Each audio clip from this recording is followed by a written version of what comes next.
Hello everyone, আসসালামু আলাইকুম। This is Maisha from Maisha kitchen. আজকে আমি আপনাদের সাথে রান্নাবান্নার ছোট্ট একটি ব্লগ শেয়ার করব। আজকে আমি মাছের মাথা দিয়ে আলু ঘাটি রান্না করব। এটা বগুড়ার একটা বিখ্যাত খাবার। তো এই জন্য আমি মাছের মাথা নিয়েছি।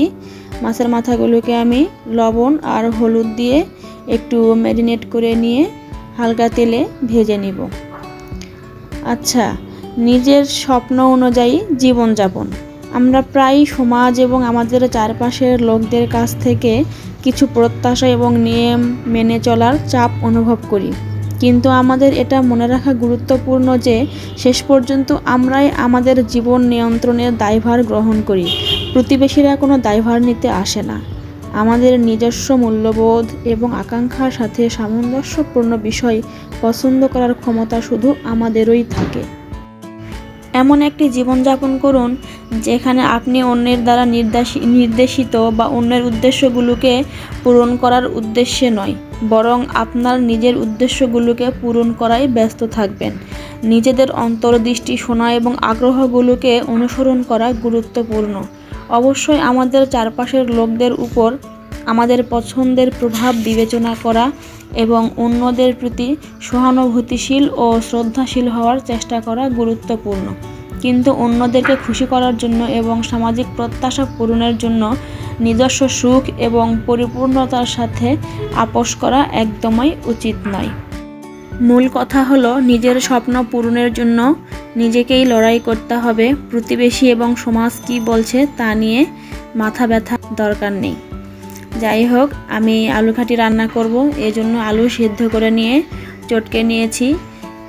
আর এদিকে রান্নার জন্য চুলা প্যান দিয়ে পেঁয়াজ, আদা বাটা, রসুন বাটা, জিরা বাটা, গরম মশলা সব কিছু দিয়ে আমি এই মশলাগুলোকে ভালোভাবে কষিয়ে নিচ্ছি।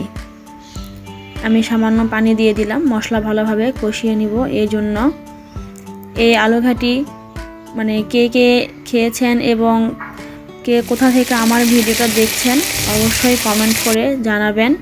মশলা কষানো হয়ে গেছে, আমি চটকে রাখা আলুগুলো দিয়ে দিলাম, ভালোভাবে একটু নেড়ে চেড়ে নিব।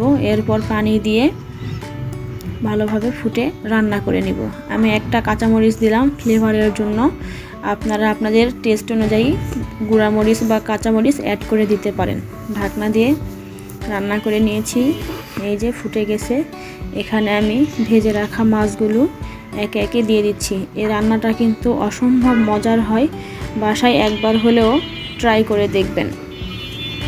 মাছ খাওয়ার পরে মাছের মাথাগুলো থেকে গেছে, এজন্য ভাবলাম কি করা যায়, ভাবলাম যে আলু ঘাটি রান্না করে ফেলি, যেহেতু একটা পছন্দের খাবার এইটা।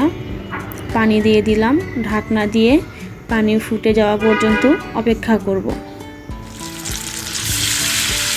আমার রান্না প্রায় শেষের দিকে। আমি এখানে বাগার দিয়ে দিলাম আর দিয়ে দিলাম ভাজা জিরার গুঁড়া। ঢাকনা দিয়ে 2 মিনিটের মতো রেখেছিলাম। মাশাআল্লাহ, আমার রান্না কমপ্লিট। আমার আজকের রেসিপি আপনাদের কাছে কেমন লেগেছে অবশ্যই কমেন্ট করে জানাবেন। সবাই ভালো থাকবেন। Tata and take care.